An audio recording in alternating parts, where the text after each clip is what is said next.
మనకు బయటికి కనిపించేంత ఈజీ కాదు ఒక మిడిల్ క్లాస్ మగాడి జీవితం. ప్రతిరోజు కళ్ళు తెరిచినప్పటి నుండి ఒక్కటే పరిగెడుతున్నాం. కానీ ఎక్కడికి వెళ్ళాలని పరిగెడుతున్నామో మనకే క్లారిటీ ఉండదు. అడుగు బయట పెడితే చాలు ఆఫీసులు ఇచ్చే టార్గెట్లు, డెడ్ లైన్లు, ఈరోజు ఏదో ఒకలా గట్టెక్కించాలనే ఆలోచనలు. వీటితో పాటు బోనస్గా పిల్లల స్కూల్ ఫీజులు, వాళ్ళ పెళ్ళిళ్ళు, పేరెంట్స్ మెడికల్ ఖర్చులు, ఈఎంఐలు, ఎగ్జామ్ టెన్షన్లు, ఫ్రెండ్కి ఇచ్చిన డబ్బులు, అవమానాలు, ఏ అలవాట్లు లేకపోయినా వచ్చే హెల్త్ ఇష్యూస్. ఇవన్నీ భరించేసరికి వాడి సొంత కలలు, ఆలోచనలు ఎక్కడో మూలన పడిపోతాయి. ఎవరడిగినా బాగానే ఉన్నా అనే అబద్ధాన్ని నిజం అనిపించేటి చెప్పడం మనకి బాగా అలవాటైపోయింది. ఈ సొసైటీ మనకి ఎప్పుడు చెప్పేది ఒకటే, మగవాడు ఏడవకూడదని.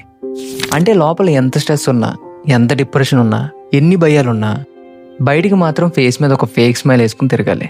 చిన్నప్పుడు ఎంజాయ్ చేసినట్టు లైఫ్ని ఇప్పుడు ఎంజాయ్ చేయడం కుదరదు. ఎందుకంటే మనం మిడిల్ క్లాస్ నుండి మోస్తూ ఉండాల్సిన క్లాస్ అయిపోయాం. ఆఖరికి జీవితంలో జరగాల్సిన పెళ్లి కూడా మనకు ఒక పోరాటమే. హైట్ లేదంటారు, వెయిట్ ఉన్నామంటారు, ఆస్తి తక్కువ అంటారు, అమ్మాయి కన్నా తక్కువ జీతం అంటారు, మంచి బిజినెస్ ఉన్నా జాబ్ లేదంటారు. అలా కాదని లవ్ చేద్దామంటే అక్కడ కూడా అదృష్టం ఉండదు మనకి. అసలు ఒక మగాడి జీవితంలో పాజిటివిటీ అనేది కరువు అయిపోయింది. ఏదైనా మొదలు పెడదామంటే అది జరగదు. ఒకవేళ జరిగినా అది పూర్తిగా జరగదు. ఏదో తెలియని శక్తి మన కాలర్ పట్టుకుని వెనక్కి లాగేసి కిందకి తొక్కేస్తున్నట్టు అనిపిస్తుంది. ఇన్కమ్ ఒక్క దారిలో వస్తే ఖర్చులు 4 దారిలో వస్తాయి. ఈలోపు మనం మంచి చుట్టాలు మనం ఫెయిల్ అయితే ఆనందపడడానికి రెడీగా ఉంటారు. కానీ ఆ ఫెయిల్యూర్ వెనుక మనం గెలవడానికి పడ్డ తపన్ని ఎవ్వరూ గుర్తించరు.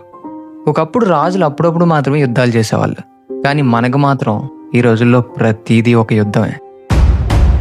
మరి దీనికి సొల్యూషన్ ఏంటంటే మన మైండ్ సెట్. రాజులు అన్నా కాబట్టి రాజుల దగ్గర నుండి మొదలు పెడదాం. 2000 ఏళ్ల క్రితం ప్రపంచాన్ని పాలించిన మార్కస్ ఎరెలియస్ అనే ఒక రోమన్ రాజు తన మెడిటేషన్స్ అనే బుక్లో ఇలా రాశాడు: you have the power over your mind, not on outside events. Realize this and you will find strength. సింపుల్గా దాని అర్థం, నీ ఆలోచనల మీద నీకు పవర్ ఉంది తప్ప నీ జీవితంలో జరిగే విషయాల మీద కాదు. ఇది తెలుసుకో, నీ బలం నీకు అర్థం అవుతుందని. మన లైఫ్లో వచ్చిన ప్రాబ్లమ్స్ని, ఫైనాన్షియల్ స్ట్రగుల్స్ని మనం వెంటనే మార్చేసుకోలేం. కానీ వాటికి మనం ఎలా రియాక్ట్ అవుతున్నాం అనేది మాత్రం మార్చగలం. కష్టం వచ్చినప్పుడు కృంగిపోయి ఆగిపోవాలా, లేక నిలబడి దాన్ని కాస్తన్నా బెటర్ చేసుకోవాలా అనేది మన చేతుల్లోనే ఉంది. నన్ను అడిగితే రెండో ఆప్షనే బెటర్ అంటాను. మ్యాన్ సెర్చ్ ఫర్ మీనింగ్ అనే బుక్ రాసిన విక్టర్ ఫ్రాంక్లిన్ ఒక హోలోకాస్ట్ సర్వైవర్. తనని నాజీ క్యాంప్లో బంధించినప్పుడు తనతో ఉన్న వాళ్ళు ఒక్కొక్కరిగా చనిపోవడం రోజు చూసేవాడు. వాళ్ళకున్న ఆలోచనలు బట్టి ఎవరు ముందు చనిపోతారో ముందే పసిగట్టేవాడు. తను రాసిన బుక్లో కొటేషన్ ఉంటుంది: he who has a why to live for can bear almost any how.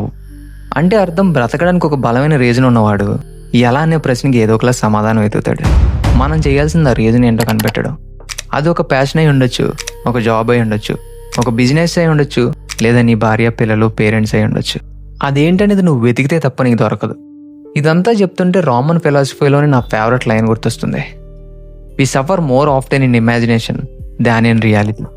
అంటే అర్థం, నిజ జీవితంలో జరిగేదానికంటే కూడా మన ఆలోచనలోనే మనం ఎక్కువ వేదన అనుభవిస్తాం.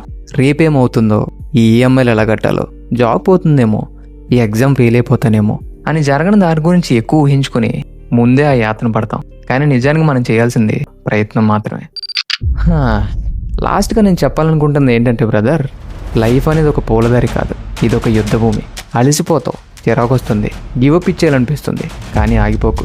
ఇవన్నీ వీక్నెస్ కాదు, నీ ఆకలి. ఎందుకంటే అన్నీ దొరికినోడికి ఆకలి ఉండదు. ఏమీ దొరకని వాడికే ఆ కసి, ధైర్యం ఉంటుంది.